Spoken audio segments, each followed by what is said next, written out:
20 years ago, BYD didn't even make cars. Today, it's beating Tesla at its own game. But how has this Chinese underdog become the EV giant, taking the world while Elon Musk watches? We are here to tell you. Before we dive in, please subscribe to this channel if you haven't already for more of our auto updates.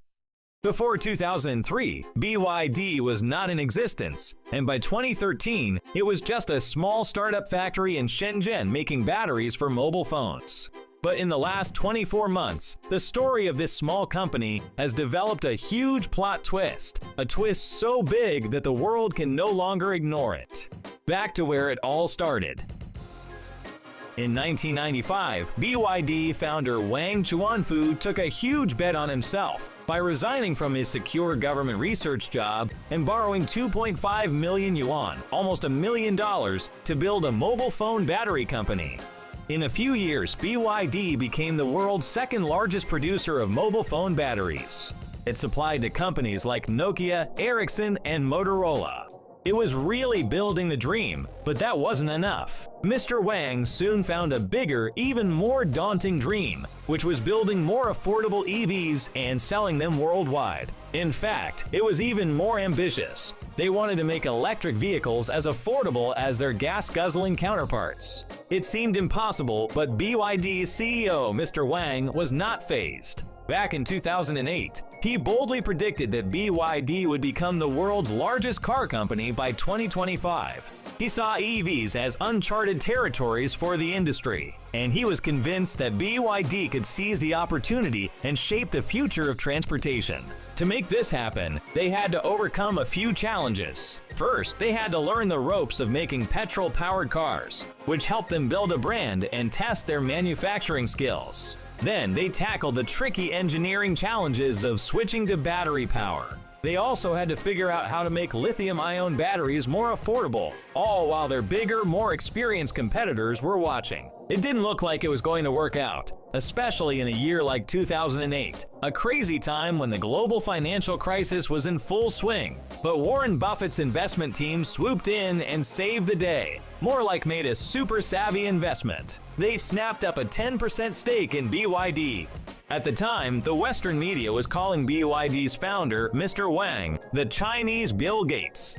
And it's easy to see why. The guy's a total tech visionary. Buffett's $230 million investment seemed like a bold bet on Mr. Wang's vision for an electric revolution in the auto industry. Fast forward 13 years, and that investment ballooned to a staggering $6 billion, a whopping 3,000% return.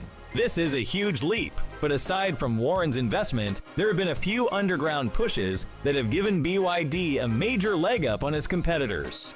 For one, it has a unique approach to battery production. As the only major car manufacturer producing battery cells from scratch, BYD could keep costs down by avoiding reliance on external suppliers. Tesla, on the other hand, had to buy its battery cells from Panasonic before assembling them into battery packs. BYD's strategy of vertical integration was also a game changer.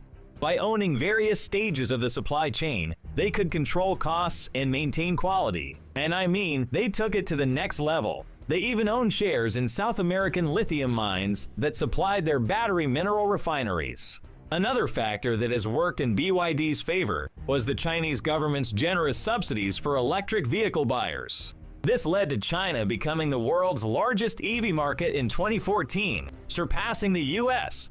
By 2020, China accounted for half of global EV sales, which enabled BYD to build larger factories and reduce costs. But despite all these advantages, electric vehicles still weren't outselling petrol cars.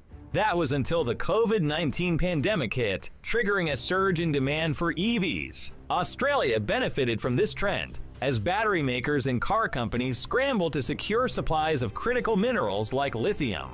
Fast forward to 2023, and some EVs were cheaper to buy than comparable petrol cars in China, thanks to tax discounts and subsidies. BYD's affordable Seagull model, priced at around $16,880, was a major contributor to the company's success. In fact, BYD overtook Volkswagen as China's top-selling car brand that year.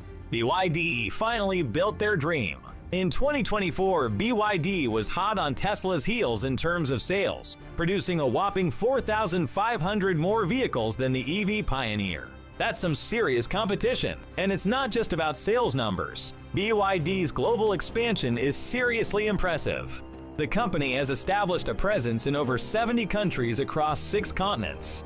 The company's latest move is a brand new production facility in Indonesia. This $1 billion facility will have the capacity to churn out 150,000 vehicles per year. They are also making moves into Brazil and Mexico, 2 countries with a huge car culture and a growing demand for affordable electric vehicles.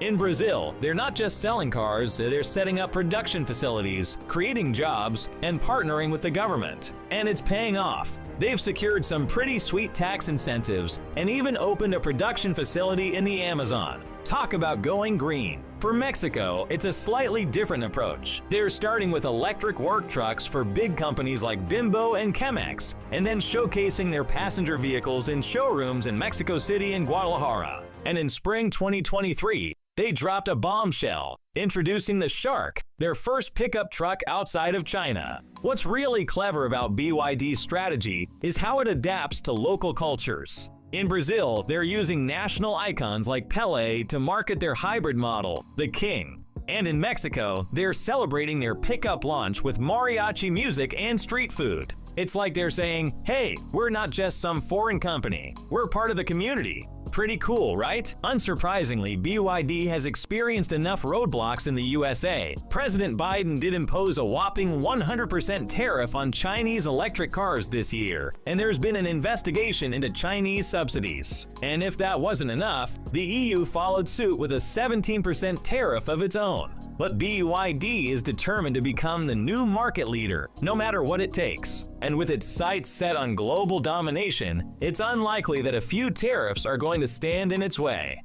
Besides, no one knows what they could be signing with Trump in the next few years. Now, let's get to the big question. Where is Tesla in all of this? You know, Elon Musk gets a lot of credit for being an EV pioneer, but the truth is, being first doesn't always mean you're the one who wins in the end. I mean, think about it. Henry Ford didn't invent the internal combustion engine, but he figured out how to make it affordable for the average person. And that's kind of what's happening with electric vehicles right now. Wang Chuanfu is the Henry Ford of EVs. So, should Tesla be worried? If the success of the combustion engine is anything to go by, then the answer would be a big yes. A few years ago, Elon Musk was asked if BYD was a worthy competitor in the EV space, and he replied, "Have you seen their car? We are seeing the cars now. They look really good and are selling out fast." In a market like the USA, Tesla pretty much has everything under lock and key. But there are billions of people on other continents of the world, and BYD seems to be getting to them faster than Elon Musk. In a short while, you'll probably have a BYD EV parked in your garage. Or maybe you have one already. How fast can this happen? Tell us your thoughts in the comments.